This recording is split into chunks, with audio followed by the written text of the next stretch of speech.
സംസ്ഥാനത്തെ അമീബിക് മസ്തിഷ്ക ജ്വരം നിയമസഭ നിർത്തിവെച്ച് ചർച്ച ചെയ്യും. എൻ ഷംസുദ്ദീൻ MLA ആണ് അടിയന്തര പ്രമേയ നോട്ടീസ് നൽകിയത്. 12 മണി മുതൽ 2 മണിക്കൂറാണ് ചർച്ച. തുടർച്ചയായ രണ്ടാം ദിനമാണ് അടിയന്തര പ്രമേയം ചർച്ചയ്ക്ക് വരുന്നത്.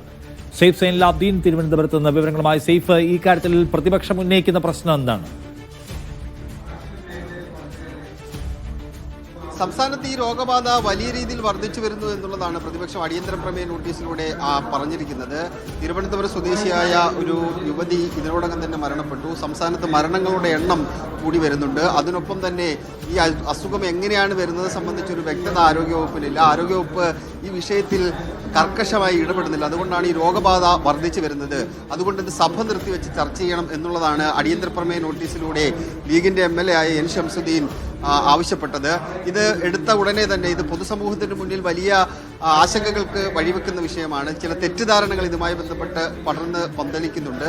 അതുകൊണ്ട് തന്നെ ഈ വിഷയം ചർച്ച ചെയ്യുന്നതിന് ഞങ്ങൾക്ക് എതിർപ്പില്ല എന്ന സർക്കാരിന്റെ നിലപാട് ആരോഗ്യമന്ത്രി വീണ ജോർജ് നിയമസഭയിൽ വ്യക്തമാക്കുകയായിരുന്നു.